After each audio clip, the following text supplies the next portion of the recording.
Where'd it go?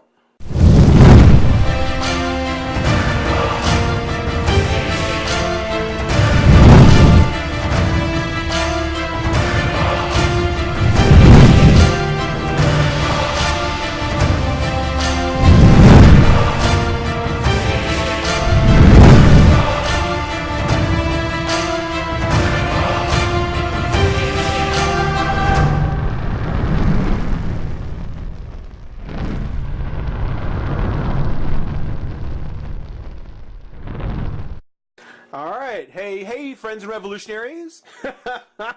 Back with part 2 to the Review Revolutions Mark IV Q&A video. I'm starting to get a little bit of a sore throat, so I've got my peanut drink here. Oh, and I forgot, you gotta shake it a bit. Shake lightly before opening. It's not carbonated, so give it a shake. Oh, good stuff. Oh, I love this stuff. Straight out of the can. I don't know if it's meant to be used for something else, but straight out of the can, it's great. Oh,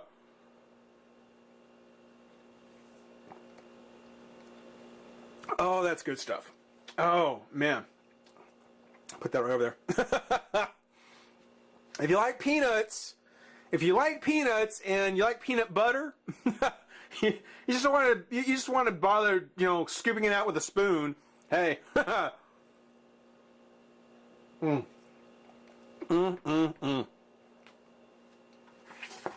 Oh, that's good. All right. So here we are, part 2. Moving on with the questions. And next we're up to Benny Blanco 519. Benny boy. Benny wants to know, what are your thoughts on the Castle Grayskull that Maddie is trying to put out? Or, what are your thoughts on the current Spider-Man cast for the Spider-Man movies? Well, that's 2 questions, and I'll answer them both. What are my thoughts on Castle Grayskull? It looks like it is a very impressive piece of playset. I mean, it looks very impressive. For what they're planning, if it happens, that's very impressive. It's something where I think Maddie has picked a bad time to put that out for pre-orders, though. Over the past 2 months, Maddie has 3 UPCs that have been on the Master Universe Classics store over the past 2 months, 3 per month, which at $20 a figure is $60. With having 2 subscriptions plus shipping, that's come out to $150 per month for strictly Master Universe Classic figures. That takes a big chunk out of my fund budget. And then to be asked to authorize a $250 pre-order for Castle Grayskull, which, don't get me wrong, that's a very fair price. I was at the local Toys R Us, and I saw the sewer playset for the new Teenage Mutant Ninja Turtles, and comparatively, I think that the $250 is a very fair price. I think it's a fair price to pay. But considering that if you're already shelling out for a subscription, or in my case 2, or for some people 3, and then asked to put in a $250 pre-order, it's just too much. It's too much, too close together. And in too short a time period. If they do reach their minimum orders, they say they're going to keep the pre-orders open until the beginning of next year. Well, I would like to see them just leave the pre-orders open until the end of next year and see if you hit the minimum, because you're definitely going to hit the minimum if you leave it open that long. But that's not what they're doing. So I hope it makes it. By the time this video goes up, we'll know one way or another. I hope it makes it, but if not, I think it's just because they picked a bad time to try it. And if they extend the pre-orders out, they probably will. Thoughts on the Spider-Man cast? I'm happy. I was very happy with everyone they cast. It's something where some people were a little upset that Sally Field was going to play Aunt May. I don't mind. I like the fact that they picked her, because it always bothered me that Aunt May looked more like his grandmother than like his actual aunt. You know, Aunt May was a grandmother kind of character, and it made sense. You know, older motherly kind of character. Sally Field, I think, is old enough that she can kind of fit that Aunt May comic character, but she doesn't have the gray hair, the bun. She's not your traditional Aunt May. She's certainly more of a modern day kind of version of her. I am thrilled with it. I was so happy. Not to mention, I think she's a good actress. The one thing I'm not, and I think the movie itself was very good. I liked the movie. Some people didn't, because it still kind of kept the formula of the previous Spider-Man movies. It kind of worked the same way as the others. They just recast the actors. You know, it could have been told before, just, you know, they had to get people younger to play them. I don't mind. I think that's what a Spider-Man movie should be. I don't care for the epilogue that they tacked at the end. It seems as though that with the success of the Avengers, a Marvel character now almost seems, how should we say, it seems obligated that they're going to have some sort of epilogue story to kind of knit together something bigger. I don't think it needs it. Spider-Man is a standalone character.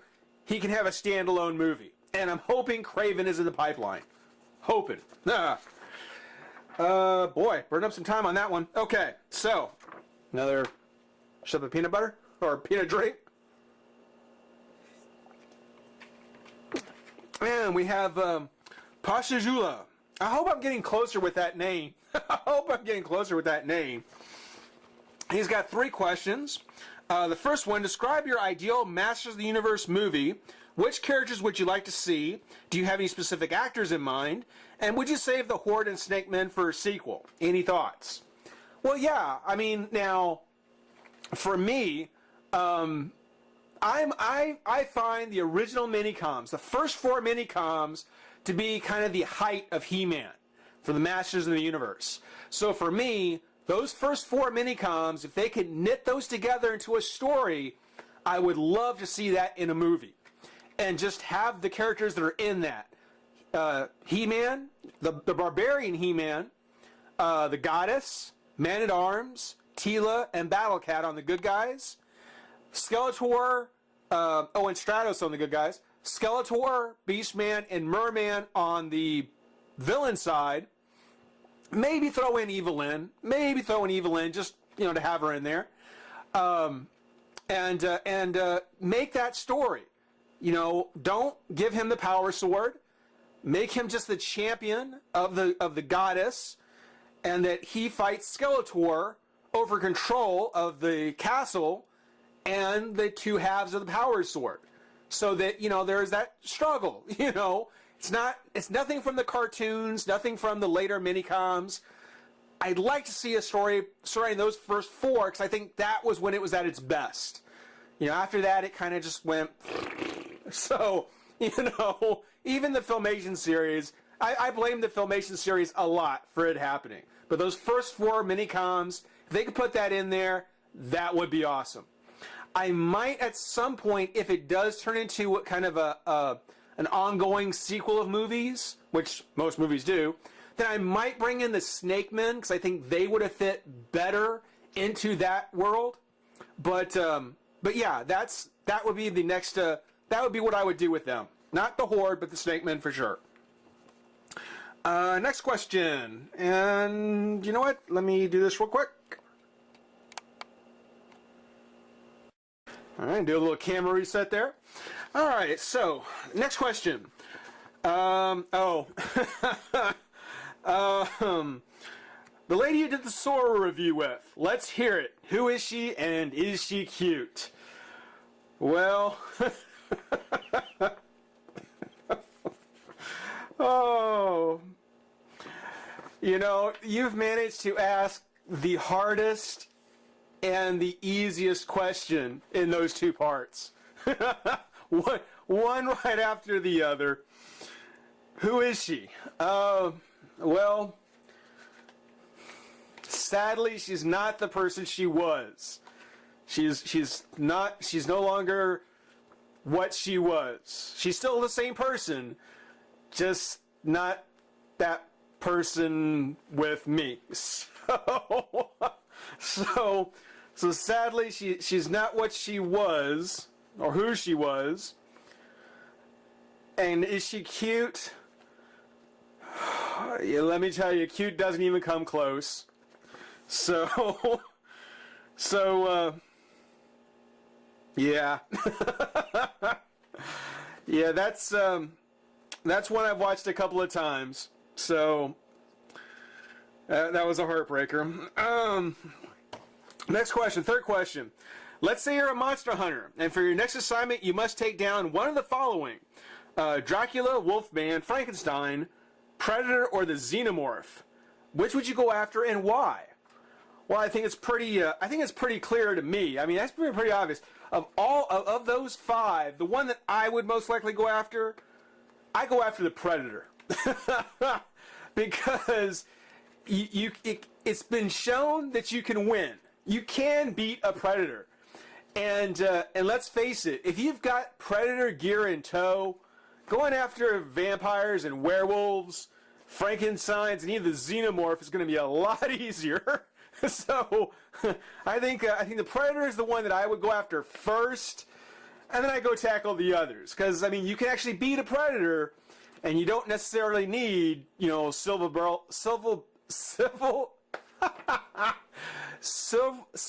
bullets or a wooden stake. It's one of the things where, a big gun or a sharp blade, it'll do the job. You just got to get in close enough.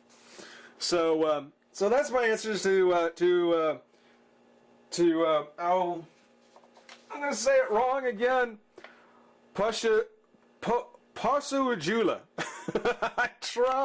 I do try. Let's see here. Next comes to Michael Norton. Will you ever do Let's Play? And I'm sorry to say, I don't know what you're referring to. The only Let's Play I know about are like off the Wii, like Let's Play this, Let's Play that.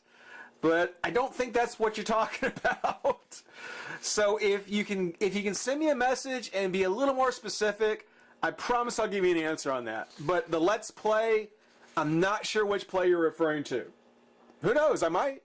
I just might. Next comes from 12 WTF Dude 34. His first question. Do you prefer well-designed cloth capes on figures, whether they be custom or otherwise, or plastic capes?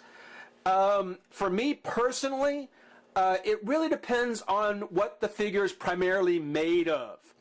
If we're talking about a figure that is primarily plastic, like Mattel has done cloth capes on a couple of their Build-A-Figures. And they're nice. They are nice. The Anti-Monitor and Trigon.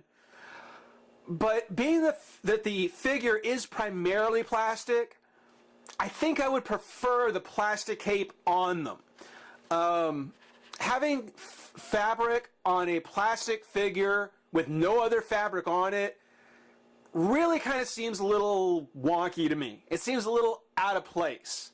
Now, for a figure that would be like the DC Direct Deluxe 13-inch figures, now those figures actually have cloth costumes, so there's no way a plastic cape would work. It would have to be a cloth cape. So it really depends on what the figure is primarily made of. Now a well-designed cloth cape, it may work on a plastic figure, but personally, from the ones that I've seen, if it's cloth costume, it's cloth capes. If it's primarily a plastic figure, I probably want to stay with plastic capes, just personally. Next, do you think we'll see a Snake Man Armor He-Man anytime soon, and would you like to see him released? Well, yes and no. Yeah, I think it's very likely that for what we haven't seen in 2013, what they haven't announced yet, that there is a strong possibility we might see a Snake Man He-Man. There are big enough fans out there who would probably want to see him. I personally am not one. I am not one of the fans that is clamoring for a battle or for a snake armor He-Man. I didn't follow that storyline. I didn't really care for whether they do it or not. But there are fans that are, and I would not be surprised if we did. Now they've done several He-Man figures. Quite a few of them actually. So being the new Adventure He-Man is about to be released, I don't necessarily know whether or not they would follow up with a snake armor He-Man too soon. But what they may do, and I think this is probably more likely, is if they do the armor, they would do it separately. So buying the armor parts in like a new weapons pack or something to use with one of your existing He-Mans. Maybe the one that came with Superman from Toys R Us. That I think is probably more likely. I don't know if Mattel is looking into those options. That for variants they just do the armor. I don't know. But it's one of the things where, yeah, I'm not a big fan of that story. So whether they do or not, I'm easy either way. But it could. Second question. Who do you think is the most powerful hero or heroine in the Marvel and DC universe?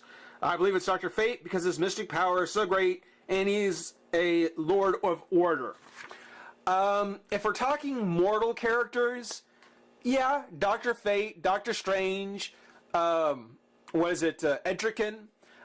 These are characters that could definitely qualify as being quite powerful. Not just physically like Superman, but powerful.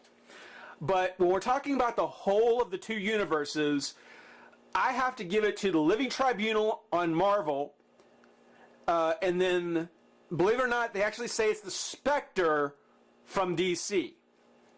It's something where I think Marvel does a better job at presenting their all-powerful character as the Living Tribunal. I mean, he's able to keep the gems, the Infinity Gems, from working together.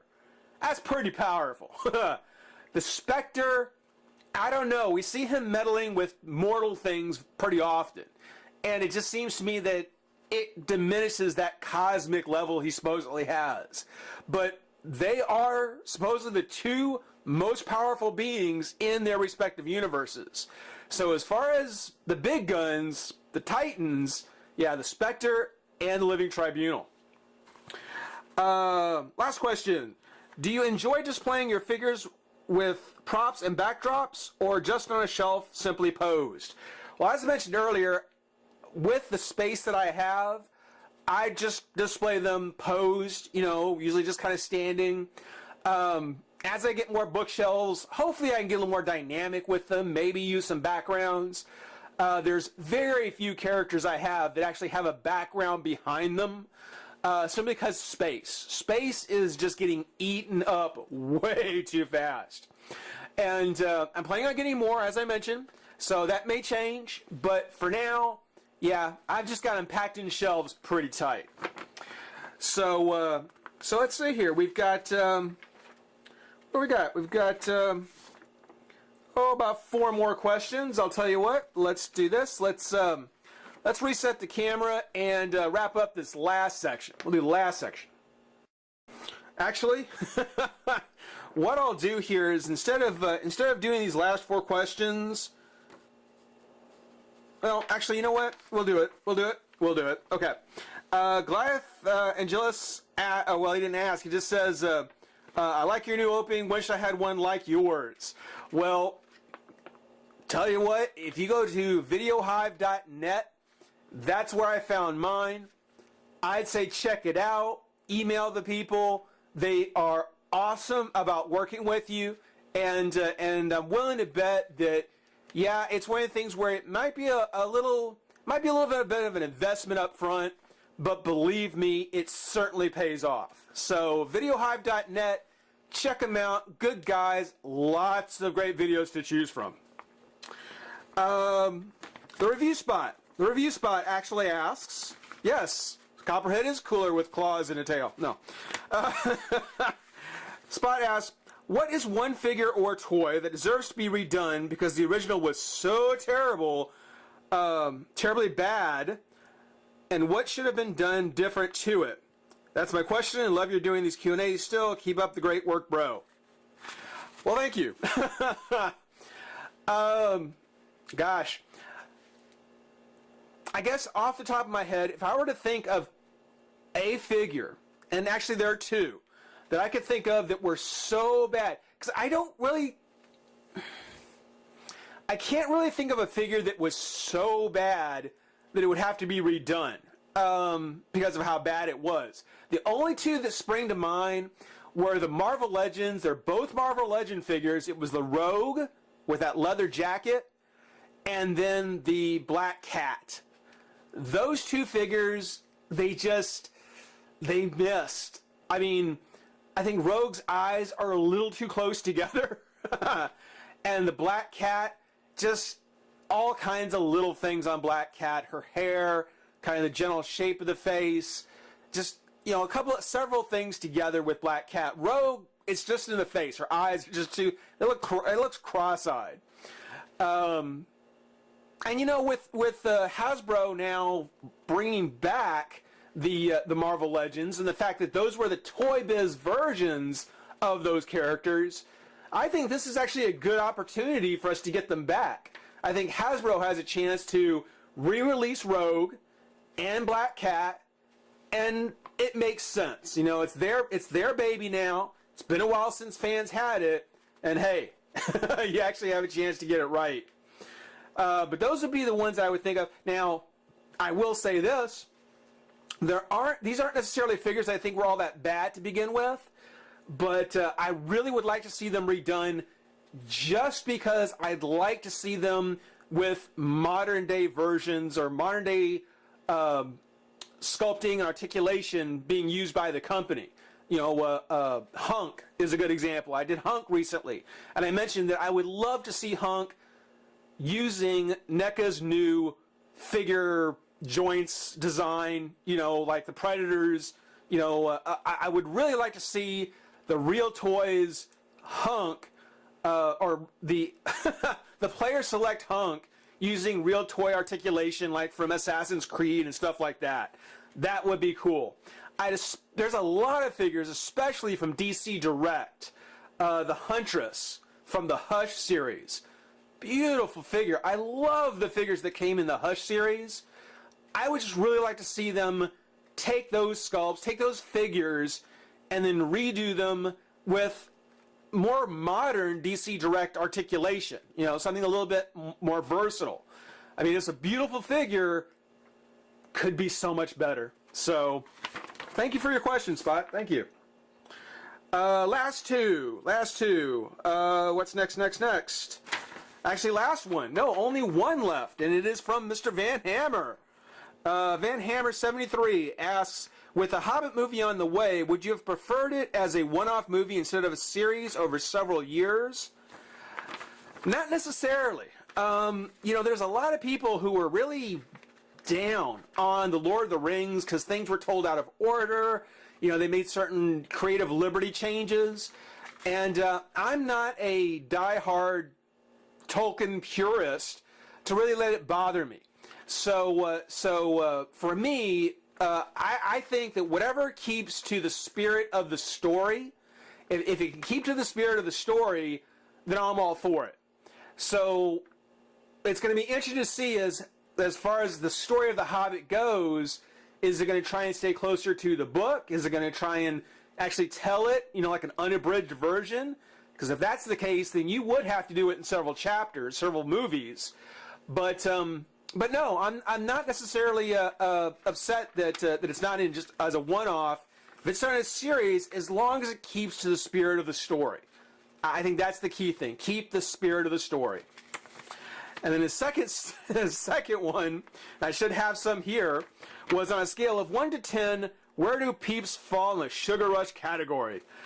Well, as you can imagine, one peep, not so much. It will get you going, but I think there's a cumulative effect.